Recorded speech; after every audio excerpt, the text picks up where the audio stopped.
We are motoring along the month of August with a look at a lot of classic SummerSlams through the years, and this month we're beginning with SummerSlam 1990 from Monday, August 27th at the Spectrum in Philadelphia, Pennsylvania. The show was nominated by William Paffrath, Joe Coughlin, and Master Builder over at patreon.com/wrestlingwithwregret.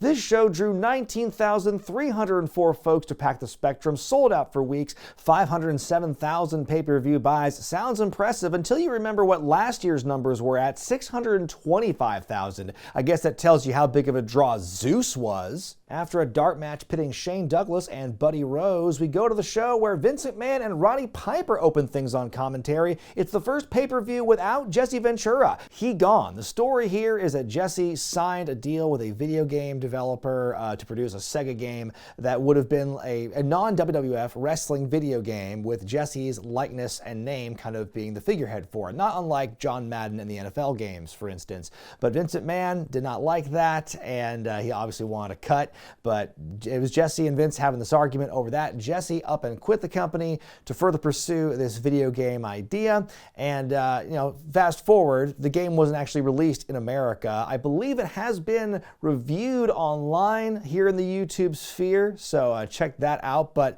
yeah, there's a reason we didn't hear about the Jesse Ventura wrestling game here in the States. Kind of similar to there's a reason that, not too many people heard about the Jesse Ventura Roddy Piper series tag team. All they got was a pilot. But Roddy Piper is here. He says, "Wham Bam SummerSlam, where bagpipes are hot and Baghdad's not." Our first match of the evening, Vince McMahon says, should be a humdinger as the Rockers take on Power and Glory. Paul Roma and Hercules have just joined forces, wearing kick-ass sunglasses, really starting to take the tag division by storm. P&G jump the Rockers mid-intro. Shawn Michaels is laid out. He does have a legitimate knee injury going on, so this is how they write him off. Marty Jannetty fighting off both guys on his own for a while. Slick distracts the ref all day to allow for some blatant 2-on-1 here. Piper says on commentary here, this is one of the many times, by the way, I will be referencing something Piper says on commentary in this show, but he has this line where he says that the Rockers are like the new Mick Jagger and David Bowie of the WWF. Yeah, when I think of Jagger and Bowie in 1990, I'm thinking Shawn and Marty. Marty almost wins with the sunset flip, but Roma gets the tag. Herc and Marty have a big struggle through a body slam into a roll-up counter. A lot of backbreakers by Roma. Jannetty able to fight back, hitting that top rope fist drop, but the pin is broken up. Every time Shawn tries to get up, he's jumped again and kicked in the knee. A cheap shot by Hercules on the apron. Jannetty is out. Shawn's still hurt. We get one of the best tag finishers of all time, the Power and the Glory, to Marty to win. They further beat up Shawn and Marty after the bell. Shawn gets the old stretcher job. He would be out for several months for shootsies, by the way. I give it 2.5 stars out of 5. Despite this being basically a Power and glorified handicap match, I still think it told a fine story. I think, Marty looking really valiant, just a really great old school babyface heat to be down 2-1 and still fighting against all odds. It was a good way to write Shawn off for his injury, and it did a good job just further cementing just how bad and diabolical this new Power and Glory team is. Yeah, a lot of short matches on this show are the theme overall, but hey, we have about 2 hours worth of promos we got to get through, and we need every minute we can get. And here's the first of many. Sean Mooney is backstage with Mr. Perfect, and Bobby Heenan. Is the IC champ ready to defend against the Texas Tornado with less than 10 days notice? Perfect reiterates that he's perfect in every way, so he's not sweating having such short time to prepare. Heenan says the thing about Texas Tornadoes is they don't really do too much damage. You can see them from a mile away. They look ferocious, but all they do is kick up dust and knock over a few mobile homes. I love the ending where Perfect says nobody beats Mr. Perfect, and they both go nobody. I love that promo. I think of all the pairings that Bobby Heenan had over the years, Mr. Perfect has got to be the best one that he had. I think it was near the tail end of his managing days, but you talk about two guys who were on such a similar wavelength, in terms of personality and how well they complemented each other and how this just worked. And I think that they're equally bombastic characters, I think, was just the right combination. Elsewhere, the Texas Tornado, Kerry Von Erich, is with Mean Gene Okerlund. There are tornado warnings at the SummerSlam, he says. When the tornado touches down in the ring, it'll destroy everything in its path. Tornadoes are powerful and devastating, and when he goes back up to the clouds, he'll be the Intercontinental Champion, which is a really sad choice of words when you think about it. On we go now to that match for the Intercontinental Championship as Mr. Perfect defends against the Texas Tornado. It's the big pay-per-view debut for Kerry Von Erich. The original plan was for Mr. Perfect to defend against Brutus Beefcake, but the Beefer suffered that really horrific parasailing accident, crushing his face. He would be gone for almost 2 years from wrestling, so as far as a replacement goes, they said that Mr. Perfect would defend his championship at the SummerSlam, but they just didn't know who it was for a long time. But this lined up perfectly with Kerry's debut as the Texas Tornado, and almost immediately after debuting, he just showed up after Perfect wrestled a match and said, "Mr. Perfect, welcome to Dallas." Actually, he said he would challenge for the Intercontinental title. TT starting out with the strength early on. Perfect takes his time with some takedowns, and Kerry fires back with some rapid-fire moves of his own. Big selling by Perfect here. Mr. Perfect fights back and just piles on for a while. Kerry just absorbs punches in the corner forever. Then Kerry just wakes up, slingshots Perfect into the corner. Another huge sell, the claw, the discus punch, the cover, and the win. Tornado's the new champion just like that. Can we get a funny Roddy Piper sound to help celebrate?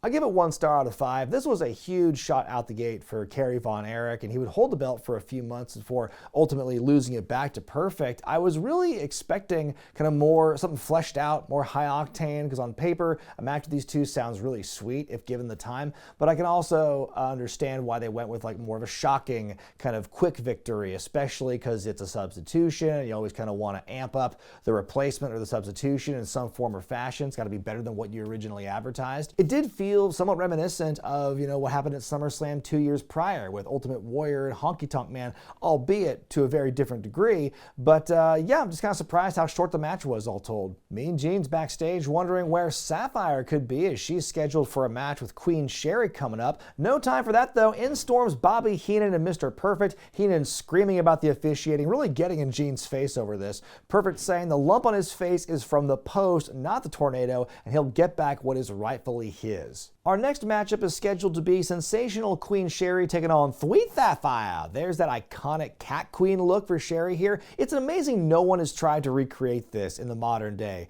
Sapphire, though, not coming out. Renee Goulet is like WTF. Sherri, who by the way is clearly dressed to wrestle in the first place, wants a piece of Sapphire here, but now they're saying if Sapphire does not make it out by the count of 30, the match will be forfeited. The count is happening, and by the end you got Sherri counting along. 3, 2, 1, ah! So there you have it. Queen Sherri wins the match by forfeit. No rating for this one because, let's be honest, that's probably a better rating than an actual match between these two would have had. However, this is only the beginning of what's going to be a much larger thread throughout the night. We return backstage. We see Dusty Rhodes looking very concerned, also not knowing where Sapphire could be. He says shortly after arriving at the building together, she went off on her way and has vanished. He has searched every nook and cranny for Sweet Sapphire. It's almost like she disappeared into thin air. Hey, Hacksaw, you seen Sapphire anywhere? No, Dusty, but we're all looking for her. Sapphire has been receiving a lot of fancy gifts lately over the last several weeks from a secret admirer, some mystery benefactor. She's gotten all like the diamond jewelry,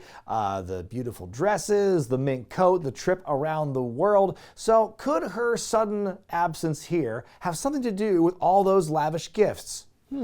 Coming up next, Tito Santana takes on the Warlord, who's accompanied by his manager Slick. This match was originally scheduled to see Santana versus Rick Martel. This is a matchup that has been a year and a half in the making at this point because Strikeforce broke up at WrestleMania 5. Martel became the model, and ever since then, there never really been a one-on-one blow-off match between these two partners. And so it was supposed to be happening here at SummerSlam, but unfortunately, Martel suffered an injury a few weeks before this, and they wrote him off by saying he had a prior obligation at a photo shoot in France or something like that. Anyway, this was the make good, evidently. Sometimes you get Texas Tornado upsetting Mr. Perfect to win the Intercontinental Championship as a replacement, and sometimes you get Tito Santana versus the Warlord. Slick's going, look at here, Andy. Look at what we got here, Andy.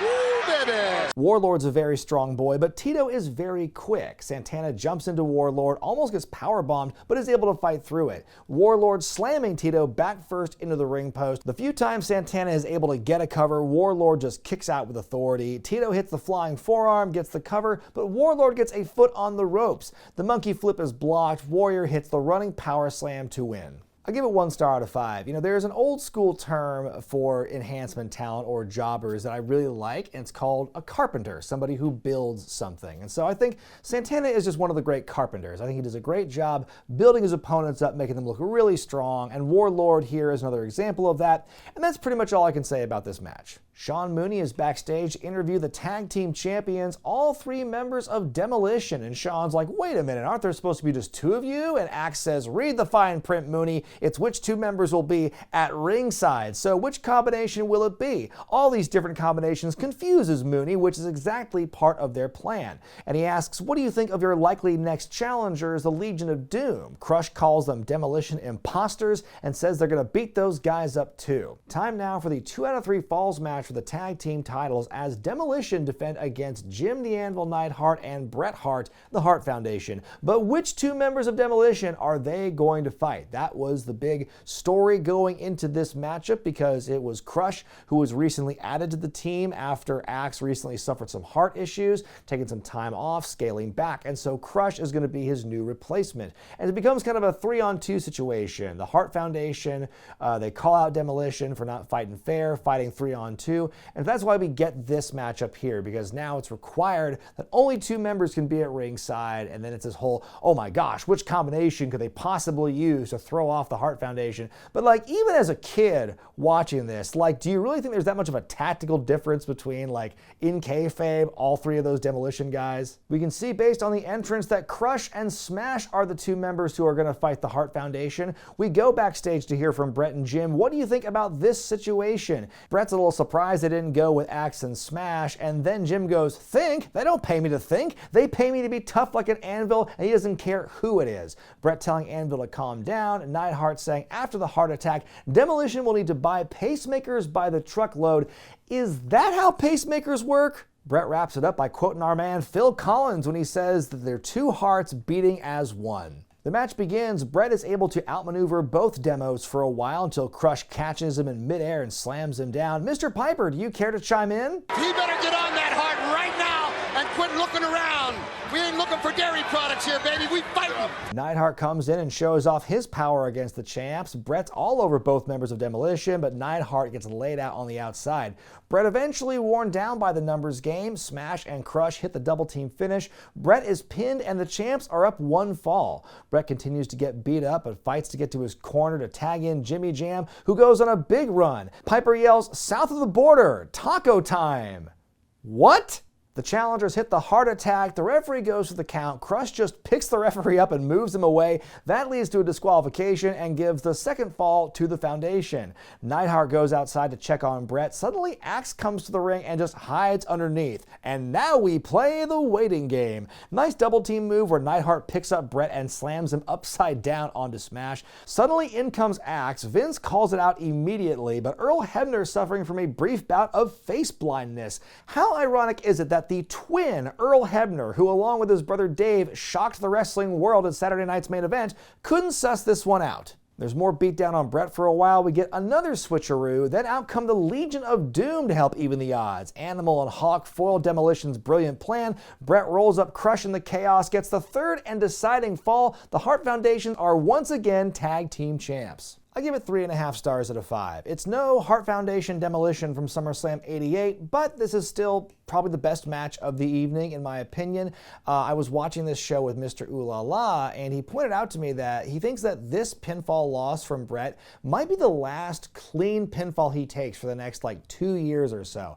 I'm not entirely sure, but I trust Mr. on stuff like this, so that's a pretty crazy stat if true. The Demolition switch-up made no sense, especially considering that nobody's face paint's even matched. So wouldn't that have helped with the twin magic at least? Mean Gene's backstage welcoming the LOD into the promo zone. Animal screams that they've wanted Demolition for a long time, but Demo's been ducking them. Hawk calls them micro mini men in a big man's world, and they are big men. In comes the new champs, the Hart Foundation. Anvil saying they did it against all odds. Brett saying they'll defend those titles anytime, anywhere, against anyone. These guys are all buddies though. The promo ends with Hawk stroking Anvil's goatee with a little reach around. Amazing. Elsewhere, Sean Mooney's outside the Demolition's locker room, listening in on their rabble. They're blaming the Legion of Doom on the loss. Elsewhere, Mean Gene is with Queen Sherri. What's the deal with Sapphire's disappearance and based on her earlier sightings? I love Sherri's line, earlier sightings? What is she, a UFO? Sherri saying Sapphire was smart not to show up for their match, but she's heard some rumors about her. Gene says this isn't the way to talk about a missing person, and Sherri says, I said she was missing, I didn't say anything about her being a person. Damn, that's cold. Well, there's an intermission, I guess, so get up, stretch your legs, grab your popcorn and whatnot, and come back down for some more promos. Let's get a peek at the 200 pounds of sewer rats Bad News Brown's brought. This guy with a face that says, how are ya? Now let's get a look at Damien relaxing in the shower. I'm just going to assume that anytime I see Damien on my TV screen, that some big horrific animal abuse has just happened or is about to happen off camera. Gene is with the big boss man who says he will uphold the law as the special guest referee in our next matchup. He's not afraid of slimy snakes or mutant rats for that matter. Elsewhere, Sean Mooney is celebrating the newfound friendship between America and the Soviet Union, and what better example of that than with the team of Nikolai Volkoff and Jim Duggan. Blonde Highlight Hacksaw considers Nikolai a brother. Nikolai says he loves this country and loves Hacksaw Jim Duggan, calls him his idol, and together we will express the Orient Express. Elsewhere, Mean Gene is with Jimmy Hart, Dino Bravo, and the Earthquake. Quake talking about how he crushed Hulk and killed Hulkamania, but that damn tugboat went and encouraged all the Hulkamaniacs to send their rotten cards and letters of well wishes, motivating Hogan to come back. How dare he? And where is that guy? He's been squished. Dino Bravo says he'll take care of anyone else who tries to help Hogan. Jimmy Hart says there will be, for the first time in Federation history, 2 stretchers leaving the ring at the same time. That's a neat accolade, I guess. Back in the locker room, Mooney is with Jacob the Snake Up Roberts. Is he afraid of sewer rats? Well, Jake should be afraid of the snake trying to kill him while he cuts this promo. Jake wants to know how hungry Bad News is, because that's what separates the snake like him from a mouse like Bad News. Holy shit, that shot was both amazing and horrifying. Well, the intermission and the gobs of promos are over for now, so we are going on to our next matchup here as Jacob the Snake Up takes on Bad News Brown, who's making his final WWF pay-per-view appearance.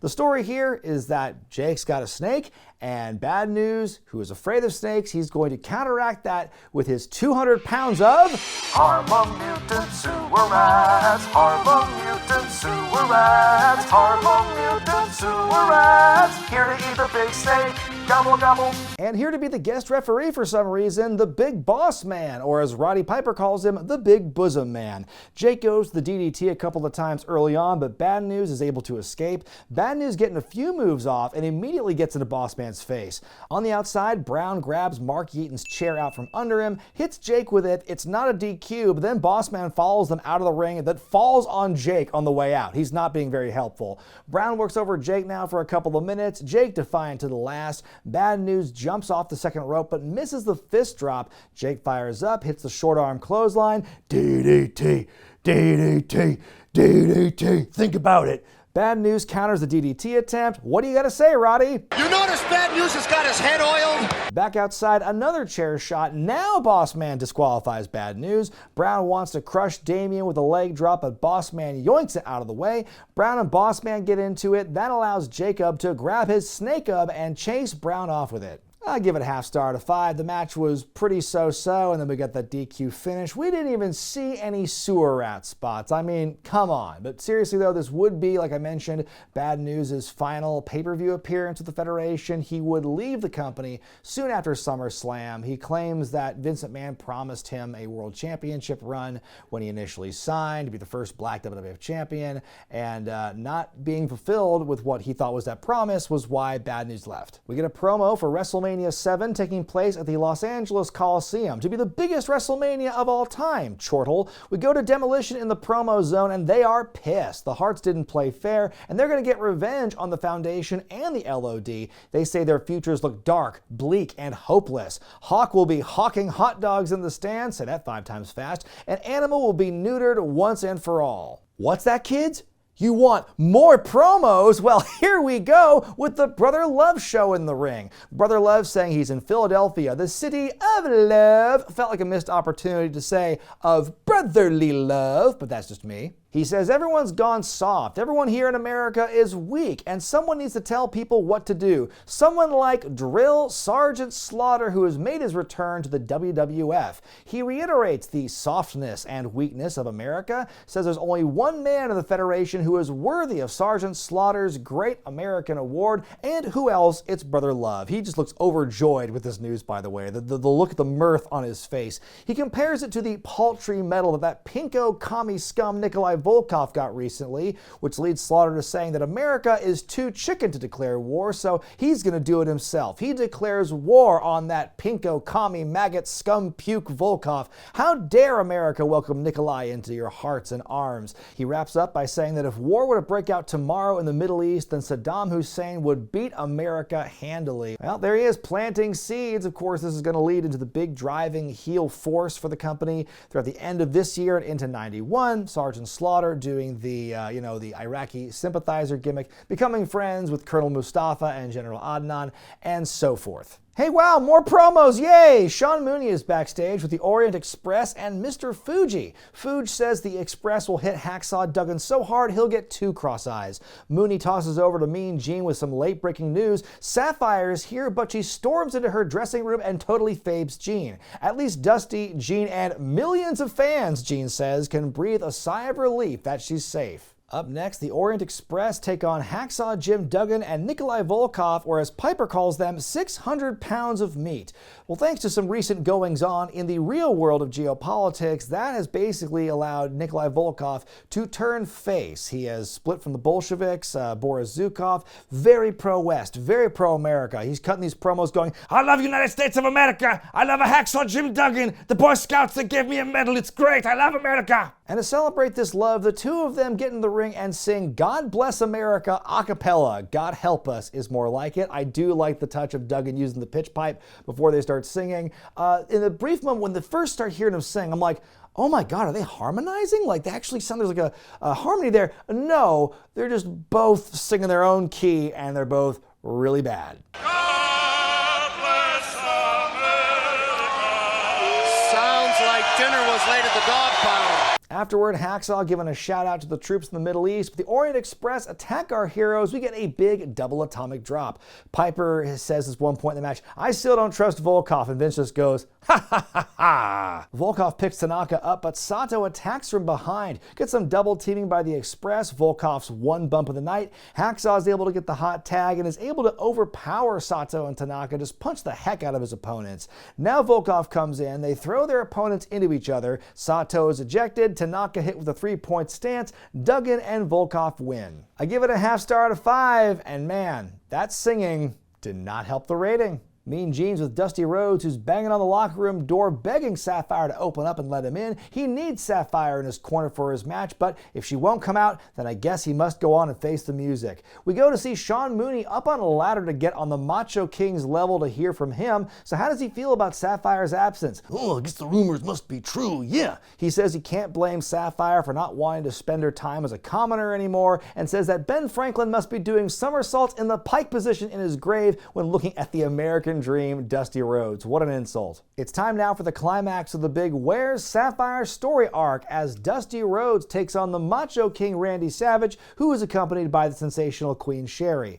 This, of course, is a continuing from earlier in the year at WrestleMania. They had the mixed tag team matchup, and this is just continuing that. We're supposed to get the 2 singles matches. Obviously, Sapphire didn't show up for her match with Sherri. Just before this match begins, we suddenly hear the laughter of Ted DiBiase. You guessed it, more promo time. He says everyone has a price, and tonight he has purchased Dusty's humiliation. Here is his newest acquisition, bought lock, stock, and barrel, Sapphire. Who do you think bought Sapphire all that stuff, Dusty? I mean, who else is as conspicuous in their otherwise total absence from this show? It could only be the $1 Million Man, and he says she didn't do anything you people wouldn't do. She had her price. Dusty goes up the ramp to confront Ted, but Randy jumps him, and the match begins. Randy's got an early advantage. Dusty starts to fire back, but is unable to go for the kill on account of him being so distracted. On the outside, Sherri hands Randy her purse. He decks him with it, gets the cover, and the win. I give this one a half star out of 5. You know, this is much more of a story slash angle than it is a match. But, you know, feels like kind of a waste of the Macho King, I would say, because this is just all to set up Dusty's next program. It's more that than it is anything to do with Savage at this point. But like I said, we do get that blow off. We do get the resolution to the mystery. Backstage, Sean Mooney tries to get word from DiBiase and Sapphire as they step into a limo. Dusty runs in, chases them out of the building and screaming, "Sapphire! No! No!" Well, one can't grieve forever. It's time for the first of our 2 main events this evening, as they say, as Hulk Hogan makes his return to the ring to take on the devious, disastrous Earthquake. Back in May on the Brother Love show, Hogan got smooshed by Earthquake with many big sits with help from Dino Bravo. Sure sounds like the build to WrestleMania 2 again. It made everyone sad. Will he ever wrestle again? Oh, look how sad this video package is for Hogan. The sappy, real American music over like the highlights of him doing all these great things and like the vignette, the na na na na na na na na. Oh, we're so sad that Hogan could be done with wrestling. In comes newcomer Tugboat, though, who implores the fans send in cards and letters of well wishes so they could get all your mail info. Finally, in July, Hogan declares that after considering retirement, lol, he's back, Jack, and he wants revenge against Quake Brother. The whole time in the weeks leading up to this, the whole build has been revolved around Tugboat, the Tugster, being the insurance policy for Hogan and all this. And all the promos have been about that, and all the promotional material, Tugboat's in his corner and everything.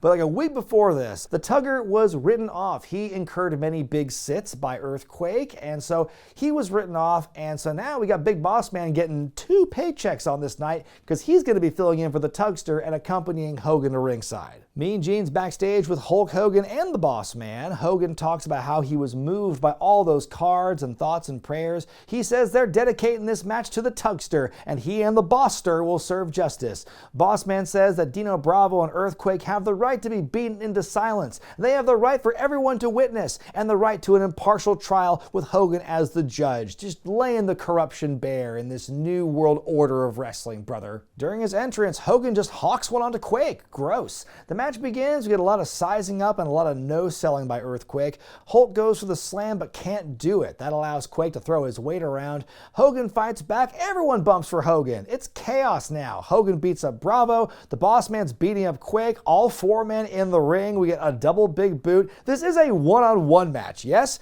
We get a double slam by the heels. Bravo powders on the same side as the ref. You see nothing. Quake with an attack from the turnbuckle. The Boston Crab, but Hogan grabs the ropes. Hogan avoids the big elbow drop. He tries coming back, goes for a slam again, still can't pull it off. Quake gets the bear hug locked in. Hogan tearing Hebner's shirts to bits for some reason. Hogan is down. Quake hits not 1, but 2 big sits. Look at the amazing sell by Hogan after the first one, by the way, the convulsing. Then there's the cover, the kick out. We get the Hulk up, the body slam, the leg drop. Dino Bravo gets on the apron. Jimmy Hart jumps onto the pile. Hogan picks up Jimmy and throws him onto Quake. They fight on the outside. Hart goes to clock Hogan with the megaphone, but he hits his guy instead. Body slam onto the sewer rat table, but it does not break. Hogan is back in the ring and wins by countout. The brawl continues in the ring. The Boss Man with a chair laying into Earthquake, but the monster doesn't budge or break his hold on Hogan's neck for a while.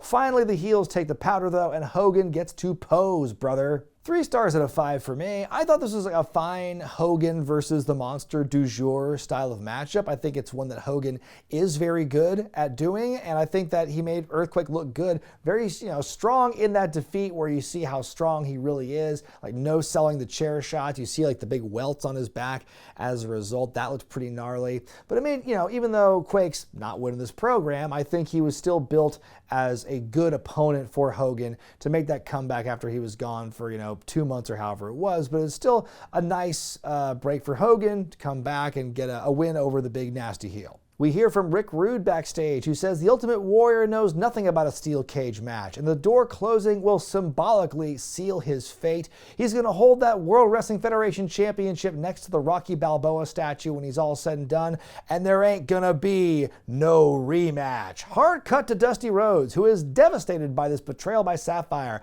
I offered her my innocence, and she paid me back in scorn, and now I seek America to shelter me from the storm. I am in a storm, daddy. And of course, this was the big catalyst for the feud that between Dusty and DiBiase. This would give us The Undertaker's debut. It would give us Dustin's first Federation appearance. It would give us Virgil's big babyface turn at the turn of the year. So yeah, as crazy as this storyline was, with Sapphire being bought off by DiBiase and the really effed up implications therein, we do get some pretty amazing Federation lore out of it. Lord Alfred Hayes at ringside showing off the cage construction, showing the crew in action. How much do you think one of those jumpsuits goes for on eBay, by the way? Hogan's in the promo zone and talks about beating up the Earthquake. He wants to do it in every arena in the country. Definitely sounds like a hard sell for the house show loop coming up. And he says there are now 4 demandments: training, prayers, vitamins, and believing in yourself. He says he's building a new gun, a surfboard, what? And he's going to chase each shark he can find, then catch the tidal wave, that's Tito wave, and ride it to the top. And that has got to be a top 10 exit walk-away motion from a promo all time there by Hogan. Elsewhere backstage with Earthquake and company, Quake reiterates, yes, Hogan, we will take this match everywhere around the country. Anytime, anywhere, Hogan. He says next time he will inflict more damage before he inflicts the big sit again, which is like, well, you kind of killed my finish, but now I'm going to really try this time. And then Jimmy Hart wraps up the promo by saying, hey baby, you better get some Earthquake insurance, baby. Side observation, I remember when I watched Mania 6 for the first time, and I kind of had this moment of thinking like, wow, it really feels like kind of a ship's passing in the night, or a passing of the torch moment, where it's Andre the Giant's last hurrah, and it's also the show where Earthquake gets this big coming out. And it really kind of shows like, oh, he's going to be the next big bad. And we get that in this program with Hogan. And then like once that passes, like, well, that's happening. Near the end of that run, we actually get the next Andre in The Undertaker coming like later that year. And so then Earthquake is just kind of like, he doesn't get that treatment anymore. He's just another big guy. So there's a lot of what ifs, I feel, with Earthquake. And I think there's a lot of fans, like, I don't have that association with Earthquake as a character, because again, that's before my time as a wrestling fan. But I know there's a lot of fans who got into it earlier than me, at an earlier point, who do have the affinity for Earthquake. So I think it's interesting that in the grand history of things, we talk about Andre, we talk about The Undertaker, we talk about like these other big forces, but Earthquake is kind of lost in the shuffle here, and it's kind of sad. We finally hear from the WWF champion, the Ultimate Warrior. He opens up by asking, what do Rick Rude and Bobby Heenan have in common with the Liberty Bell? He says one is cracked and the other's a ding-dong. He also then says some words. I'm not going to try and like paraphrase them here, but what the heck, let's have Big Hoss McGraw read it. When in the course of human events it becomes necessary to protect my inalienable right to be the World Wrestling Federation champion, I must do what our forefathers have always done. Never afraid to face an adversary, always willing to step into a new frontier, always willing to make a sacrifice. And you, Rick Rude, will not be able to prevent the establishment of a more perfect union between me and my warriors, for the sacrifice we are prepared to make against an adversary is far greater than anything you could ever know. We don't fear the unknown of a new frontier, Rick Rude. We revel in it. And it's these things that are the lifeblood of the Ultimate Nation. And it's these things that are the lifeblood of the Ultimate Warrior. Time now for the main event, a steel cage match for the WWF Championship as the Ultimate Warrior defends against ravishing Rick Rude. Speaking of passing the torch moments, we were supposed to get that as well at WrestleMania 6 when the Warrior beat Hogan in that title-for-title matchup. It is one of the greatest WrestleMania main events of all time. If you want to hear more about my thoughts about that match, check out my review of WrestleMania 6. I'll put the link to that right here in the corner.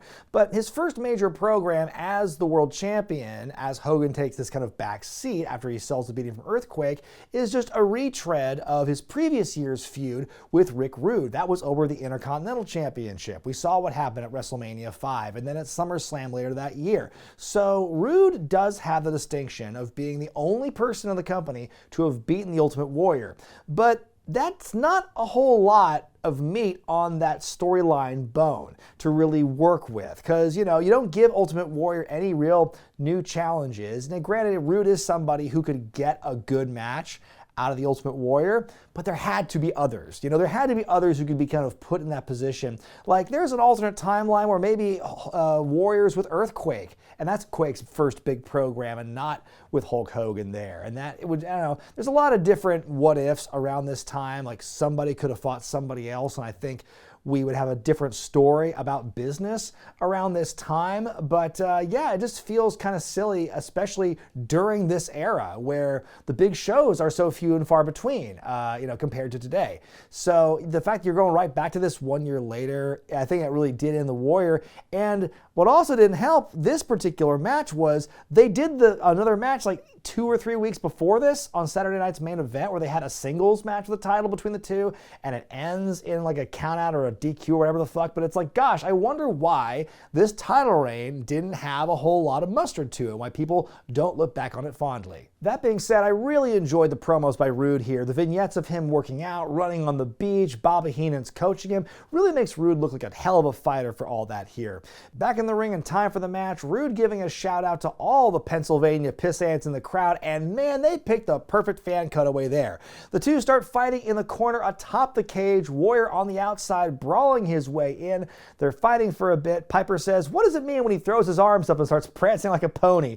Piper, you're the babyface commentator, right? You're supposed to give shine to the babyface champion. Warrior throws himself into the wall and almost costs himself the match right there. Rude is already bleeding as he regains the advantage. Warrior fights his way up. They start trading punches. Rude's still in control though. He goes for the awakening, slowly moving up to it, but Warrior fights out of it and hits the clothesline. The Warrior splash is avoided with some knees. Rude hits that neck breaker. Doesn't make the cover though. He wants to leave out of the cage. No way. He goes all the way up top and dives off to hit a big punch. You think that's the ending? No. He goes for another one and Warrior cuts him off. Now, I don't know if this is true or not, but the way that whole thing went down, to me it felt like Rude was supposed to go up top once, jump off once, Warrior cuts him off once.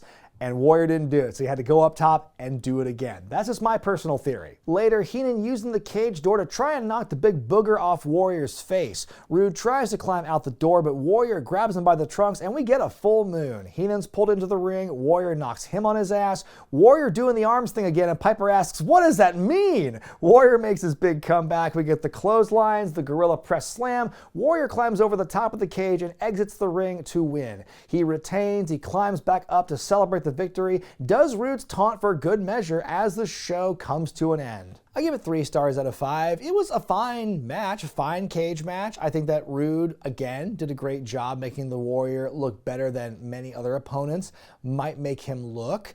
I think even trying to watch this and try and take yourself out of hindsight, you can look at this and see the finish is never really in doubt that Warrior's going to win here. But I think, again, Rude made Warrior look good, and, that was probably one of the better title matches Warrior had during this time. And unfortunately, he wouldn't even defend the belt on pay-per-view again until the following year at the Royal Rumble, when Sergeant Slaughter beats him for the belt after interference from Macho Man Randy Savage. My grade for SummerSlam 1990 is a C. If there's one thing I want to say off the bat, too many promos.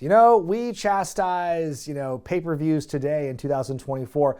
Way too much wrestling, or we'll say way too many ads. I never thought, as me, a person who loves promos and characters, would say, that's enough promos in a pay-per-view. That being said, there were still some good, matches and moments on this show. I think that Hart Foundation and Demolition was great. Hogan and Earthquake, I think, was good for what it was, as was the cage match with Rude and Warrior. Perfect and Tornado was a good shock value as well, but then there was also a lot of crap matches. And again, I think the fact they had to make so many of these matches so short to accommodate all these different promos and everything, like, how do the fans attending this show live feel? I mean, they had to feel at some level ripped off because they weren't getting a lot of action for their ticket money. But those are just my thoughts, folks. What did you think of SummerSlam 90 and what did you think of this review? Let me know in the comment section below. Be sure to give the video a thumbs up if you like it, subscribe to the channel, hit that bell icon for all the notifications. Well, folks, we're not waiting another 2 weeks for a classic SummerSlam. We're going right back at it a week from now. And we're going to jump 6 years ahead into the future with SummerSlam 1996. I'm talking about Jerry Lawler versus Jacob the Snake-Up. I'm talking Boiler Room Brawl with The Undertaker and Mankind. And then you've got Shawn Michaels hoping for his clique to support him as he defends the WWF Championship against the man called Vader. What could possibly go wrong with that? Find out then. But until then, folks, I'm Brian Zane, and I'll see you next time.